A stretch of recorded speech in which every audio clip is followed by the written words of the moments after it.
Itu sejarah besarnya puasa, jangan sembrono. Ki Gede Pemanahan penjenengan cerita sama Sunan Kalijogo. Jeng Sunan, saya pengen juga jadi raja. Ki Penjawi dapat pati. Kang Mas Raden Fata pun untuk Demak. Kabeh pun untuk. Niku Haryo Penangsang angsal Pajang. Kang Mas Joko Tingkir dapat Pajang, Haryo Penangsang dapat Jipang. Saya dapat daerah mana? Ki Gede Pemanahan matur Sunan Kalijogo. Ya ndak ada, semuanya sudah habis yang baik-baik. Tinggal 5 tempat, itu pun tempat setan. Tempat setan pertama ada di ujung timur namanya Alas Purwo. Tempat setan kedua ada namanya Alas Roban. Tempat setan ketiga ada namanya Alas Larangan Cirebon. Tempat setan keempat ada namanya Alas Ketonggo Ngawi. Lah tempat setan yang kelima namanya Alas Mentau lereng Merapi. Makanya kamu milih yang mana? Milih Mentau aja. Wah, kalau kamu milih Mentau setannya gede-gede, kamu puasa 20 tahun biar ditemani sama Ki Ageng Giring, jangan turun. Puasa 20 tahun di Bang Lampir Gunung Kidul. Ini Pak Doso pasti tahu itu. Itu bekas bokongnya itu sampai nyitak begini. Akhirnya apa? Mampu betul Bubak Alas Mentau ditemani Ki Gede, Ki Gede temani Ki Ageng Giring. Bubak Alas Mentau punya anak namanya Danang Sutowijoyo, mampu menjadi raja. Bubak Alas bikin negara namanya Mataram, yang akhirnya dipecah Belanda jadi 2, Jogja sama Solo, yang akhirnya dipecah lagi Hamengkubuanan, Pakualaman, Mangkunegaran, Kasunanan. Puasa.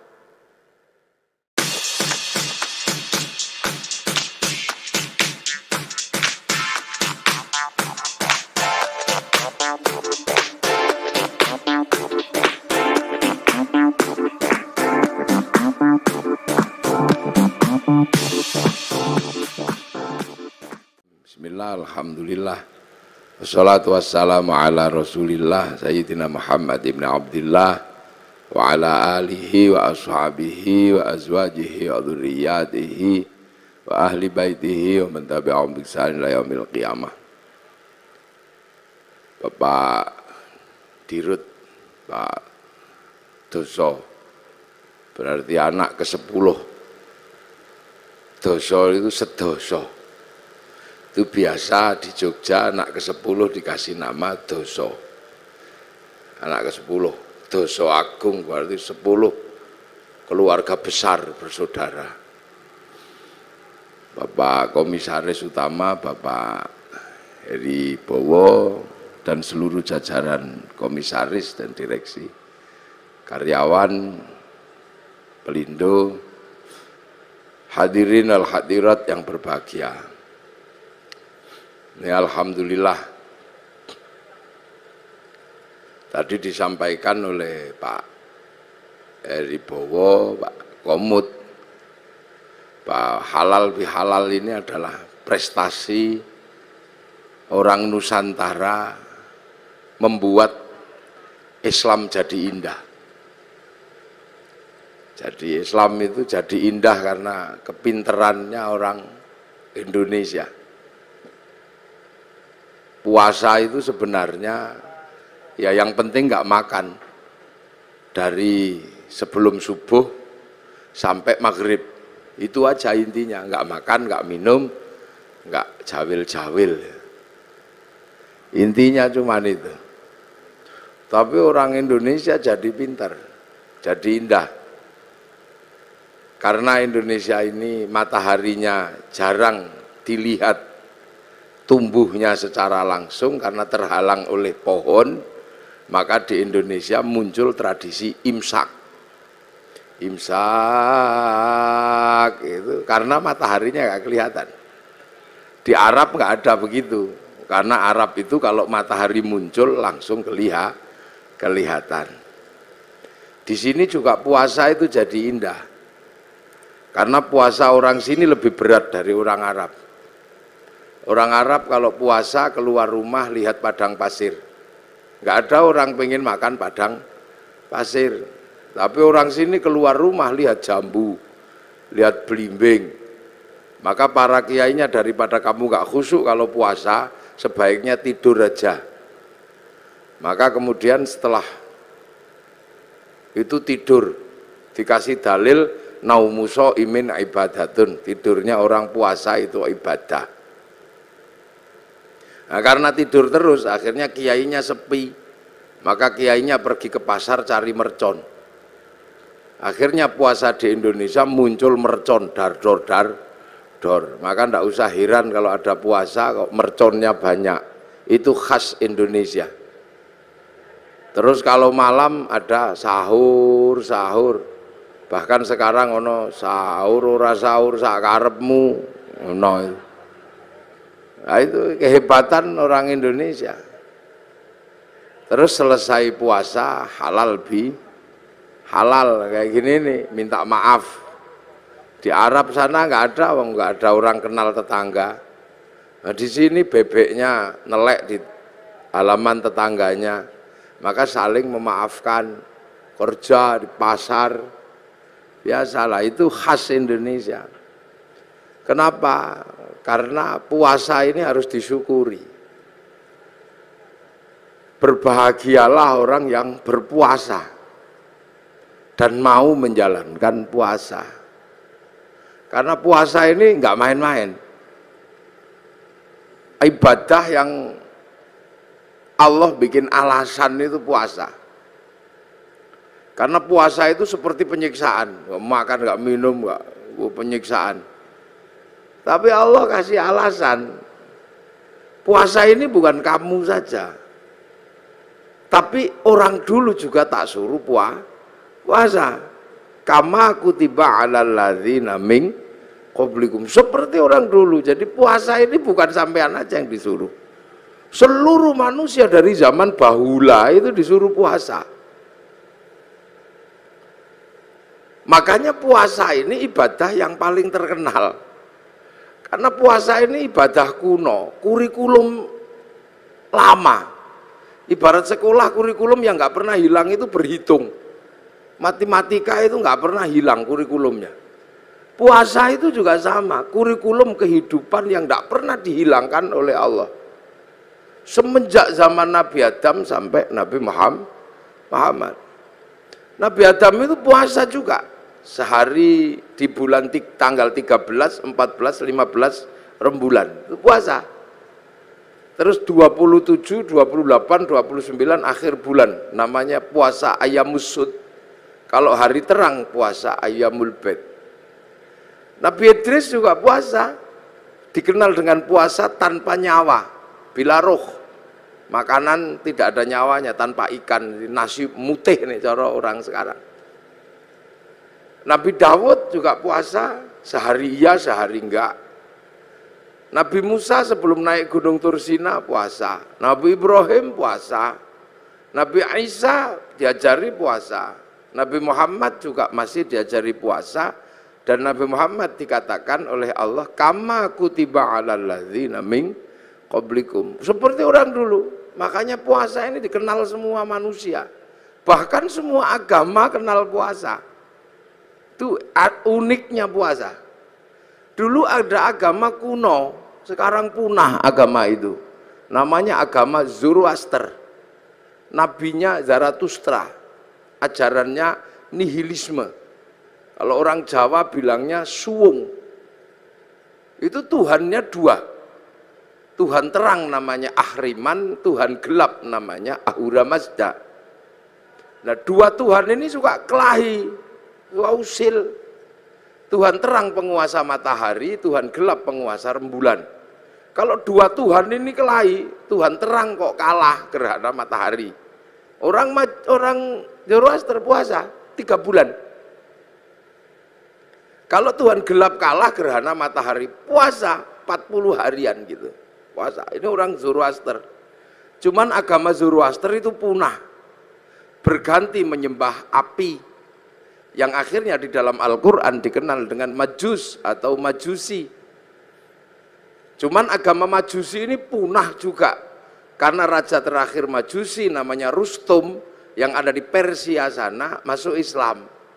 Raja Rustum ini anaknya dinikahkan dengan anak Sayyidina Ali bin Abi Thalib, namanya Sayyidina Husain, lahir Sayyid Ali Zainal Abidin.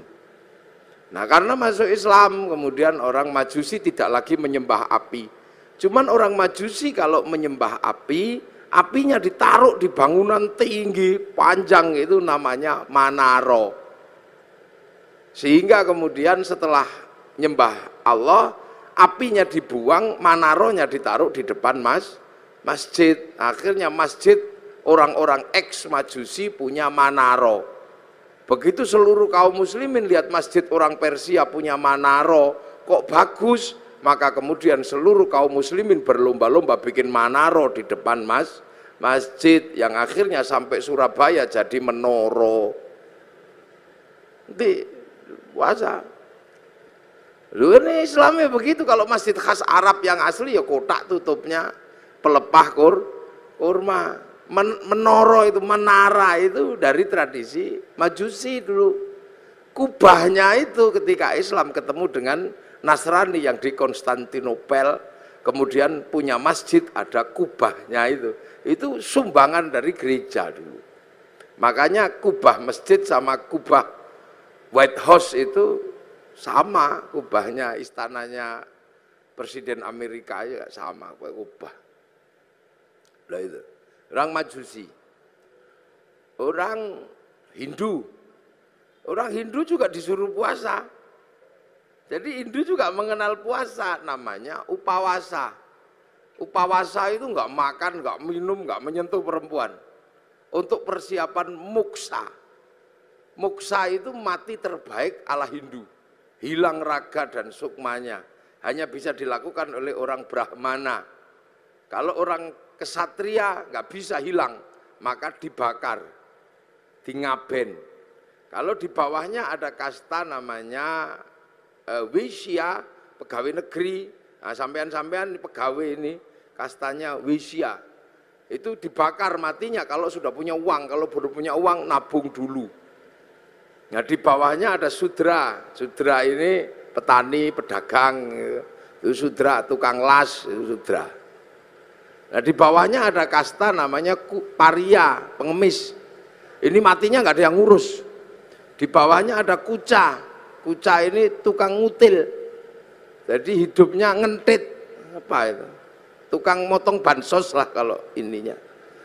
Itu kuca. Itu matinya juga nggak ada yang ngurus. Di bawahnya ada meleka, maling, kalau ketahuan lari. Tapi di bawahnya ada namanya candala, maling kalau ketahuan berani. Nah ini begal itu. Nah ini nggak ada yang ngurus. Nah, makanya mati terbaik itu muksa. Supaya bisa muksa melakukan upawasa, nggak makan, nggak minum, nggak menyentuh perempuan. Nanti tubuhnya mengecil. Kecil, lap, hilang, imaterial. Itu namanya mokso. Tapi waktu itu banyak yang gagal. Sudah mengecil, ingat istrinya. Maka macet, jadi jenglot atau Bathara Karang itu. Makanya kalau ada yang ketemu jenglot jangan dijual mahal, itu produk gagal mokso.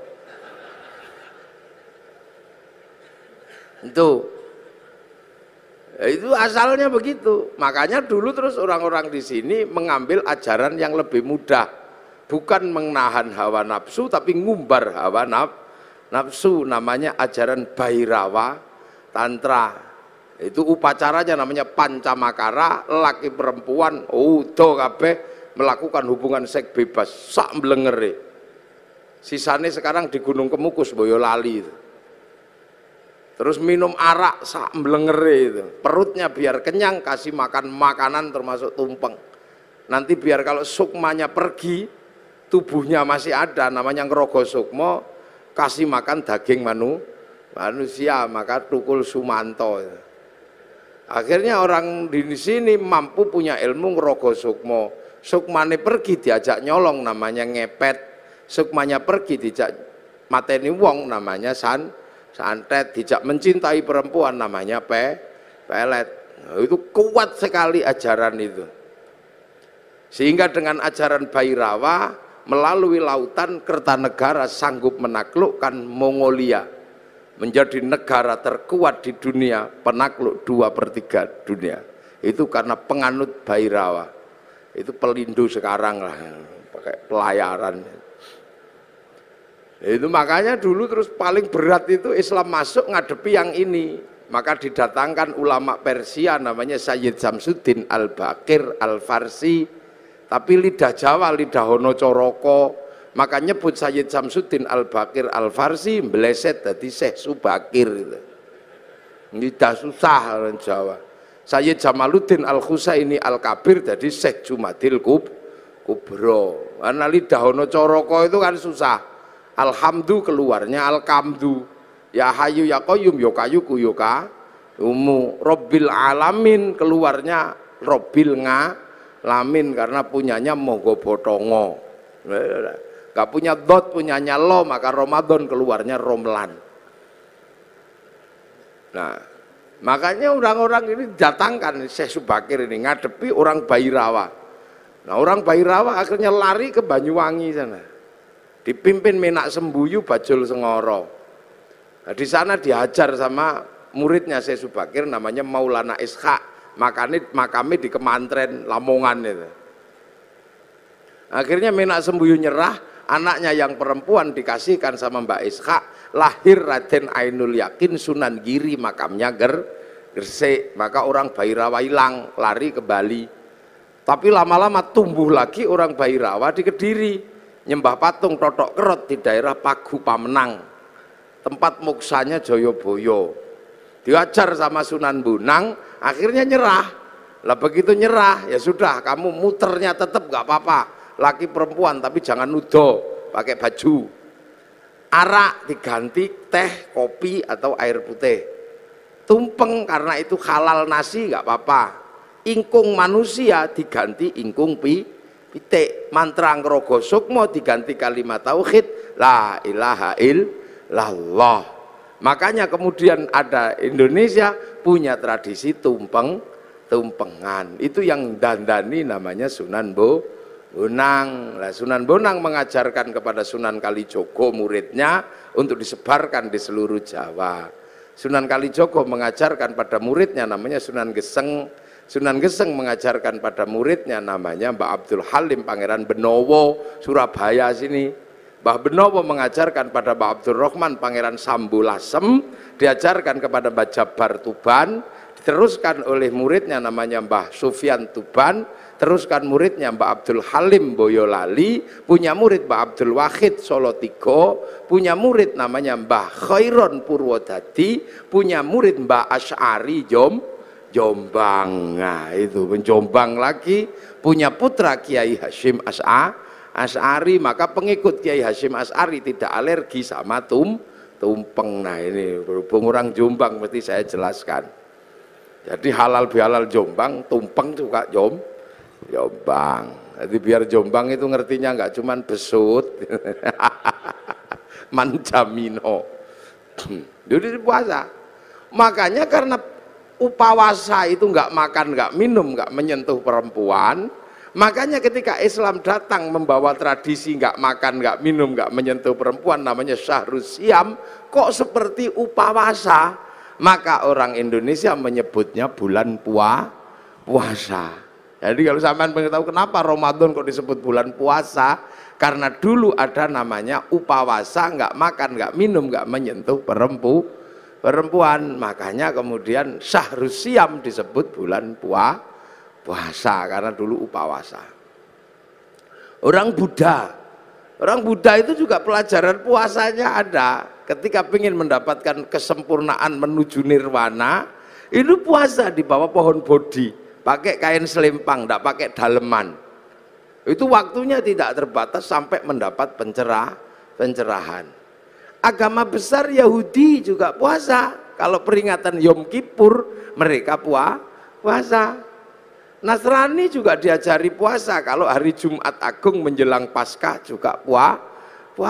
Jadi hampir semua agama itu kenal puasa. Karena apa? Ini syariat kuno. Makanya enggak usah heran kalau ada puasa. Apalagi orang Jawa. Orang Indonesia ini hobi kalau yang namanya puasa. Makanya variasi puasa terbanyak itu di sini. Ada puasa makan pupus daun namanya ngidang. Ada puasa mangan polo pendem yang di bawah tanah namanya ngerowot. Ada puasa tidak kena matahari namanya pati geni. Ada puasa gandul duit namanya ngalong. Ada puasa diem aja bisu. Ada puasa ngeluyur aja namanya ngidan. Ada variasi puasa itu macam-macam, itu di sini. Dan bagi orang Nusantara dan orang dunia, puasa ini menempati sejarah tersendiri. Hampir seluruh cerita besar itu bermula dari puasa. Rasulullah mendapatkan wahyu setelah puasa, naik turun gunung di Gua Hira, hampir dilakukan selama 15 tahun. Syekh Abdul Qadir Al-Jilani mendapatkan ma'rifatullah itu setelah puasa 25 tahun di padang pasir, dibimbing Syekh Mubarak Al-Majzumi, jadi Sultanul Aulia. Di Jawa Sunan Kalijaga rojone berandal, bisa jadi wali karena puasa 3 tahun. Sunan Geseng itu tadinya cuma tukang ngambil kelapa itu, tapi kuat puasa 3 tahun, baca Ya Hayyu Ya Qayyum, itu bisa lari di atas air dan bisa meneruskan perjuangan Sunan Kalijaga. Padahal dia keliru, yokayuku yokayumu. Nggak, Saridin disuruh puasa sama Sunan Kudus. Kalau kamu mau jadi penerusku yang hebat, puasa 3 tahun di atas pohon kelapa, baca Allahu Akbar, dilakukan 3 tahun, jadi pengganti para wali, namanya Syekh Jangkung akhirnya Saridin. Wong Pati pasti kenal itu. Dan itu pun keliru mestinya Allahu Akbar, keliru lowo bubar.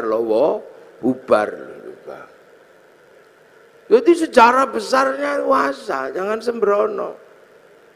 Ki Gede Pemanahan penjenengan cerita sama Sunan Kalijogo. Jeng Sunan, saya pengen juga jadi raja. Ki Penjawi dapat pati. Kang Mas Pak Raden Fata pun itu Demak, kabeh pun itu. Niku Haryo Penangsang angsal Pajang, Kang Mas Joko Tingkir dapat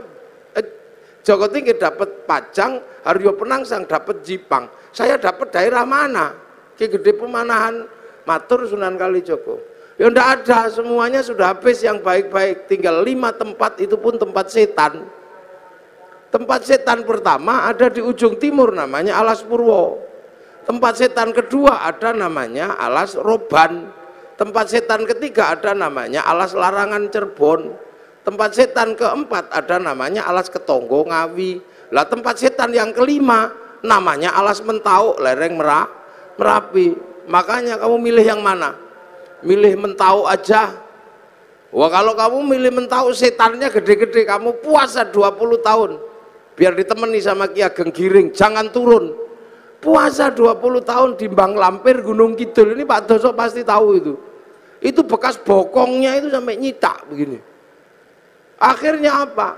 Mampu betul buka Alas Mentau, ditemani Ki Gede, Ki Gede temani Ki Ageng Giring.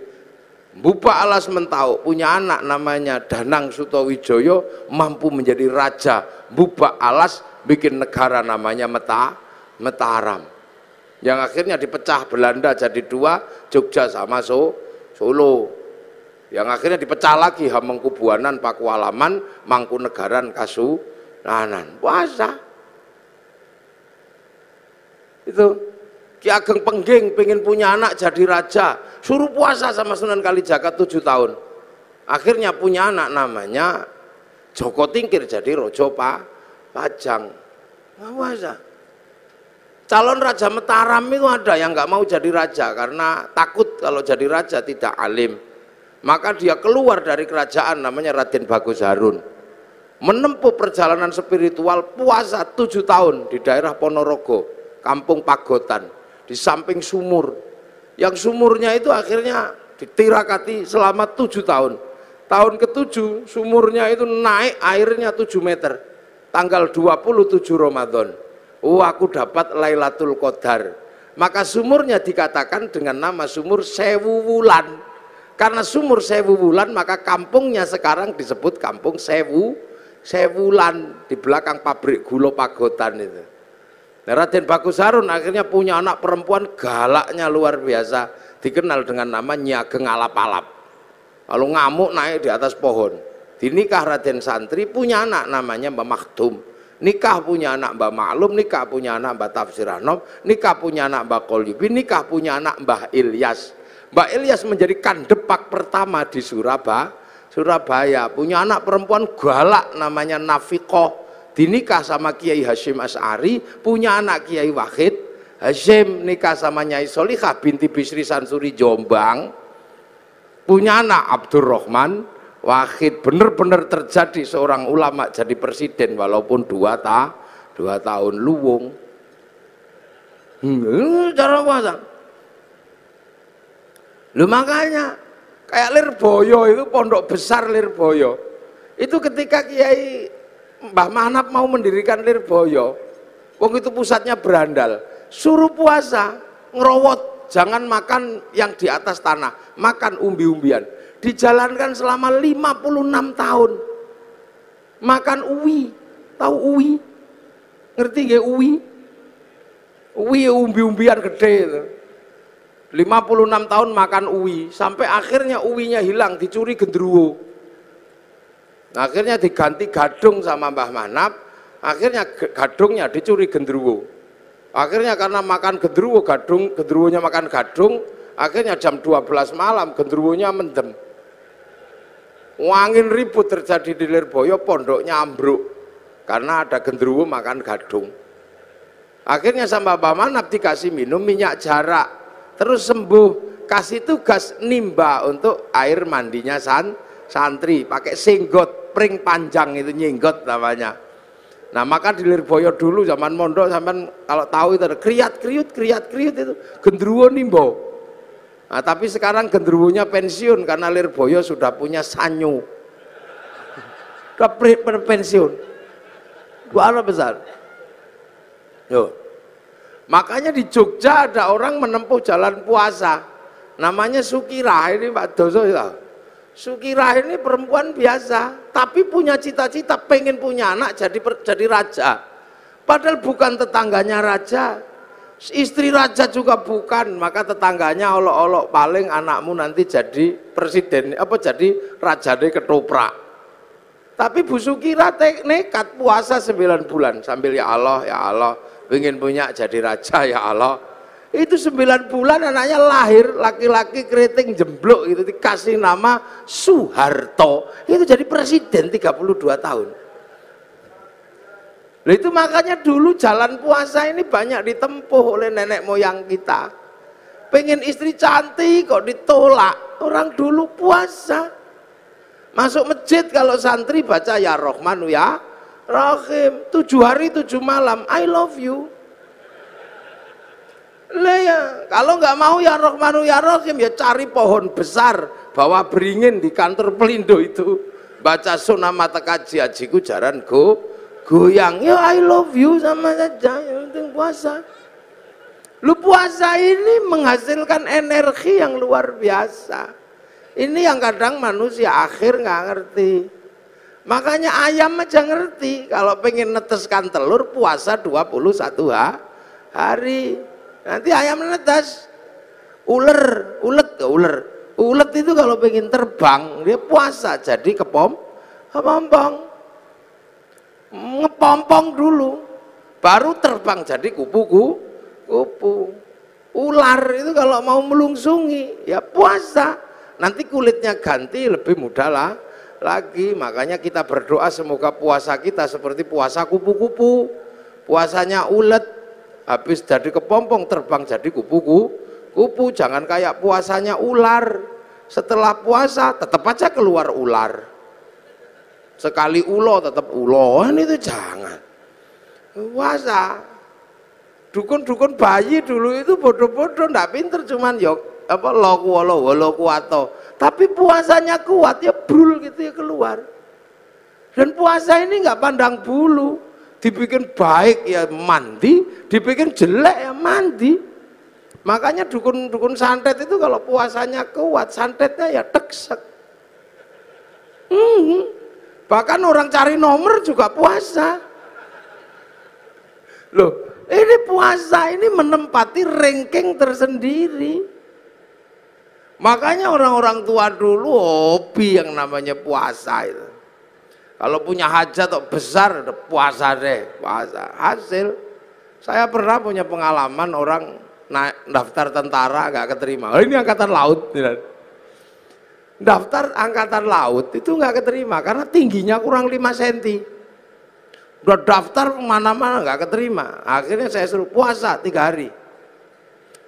Hari pertama 3 teguk 3 kepal, buka sahurnya. Bacaan apa Gus? Moconen wodowo. Dibaca selama 3 hari wodowo. Begitu waktunya daftar diukur lebih 5 cm. Untung ora iku nih sing dawa kan. Kudune kan dhuwur tapi keliru saya perintahnya. Tapi kan yakin begitu diukur naik 5 cm. Tasyakuran motong sapi. Begitu motong sapi saking senengnya saya ukur ternyata kurang 5 cm. Lah waktu itu meterannya yang mengkeret atau yang baca yang bingung. Nah sekarang ada di Angkatan Laut Surabaya, maka cari aja kalau ada tentara yang kurang 5 cm ya dia itu.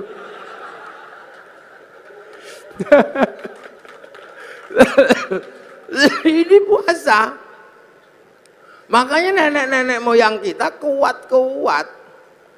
Nah sekarang begitu puasa itu menakutkan, maka orang ini jadi lemah. Jadi lemah. Dulu orang Jawa, orang Indonesia ketemu singo gitu, kita ikut semilar, singone lari. Orang sekarang begitu takut puasa, jangankan sama singa, sama melinjo takut. Nih, monggo Pak melinjo ora samura tahu. Santen itu enggak, kenapa? Kolesterol. Penyakitnya banyak karena enggak ada orang mau puasa. Akhirnya begitu remuk masuk rumah sakit. Dokter harus menangani orang sakit, tapi ketika orang sakit mau ditangani, dokter mengatakan puasa. Ya. Puasa dulu, kalau enggak puasa saya enggak mau ngoperasi. Makanya pasien yang mau dioperasi pun harus puasa. Lu dokter aja ngerti, nah sampean kadang nggak ngerti, mumpung masih sehat, poso. Jangan kok tiap bulan puasa datang poso maneh. Itu caranya Allah. Dari dulu manusia dikasih senjata yang luar biasa namanya puasa. Gitu. Makanya kalau ada people power enteng-entengan, ada puasa enteng-entengan. Apa puasa enteng-entengan? Diet. Nah diet itu puasa enteng-entengan.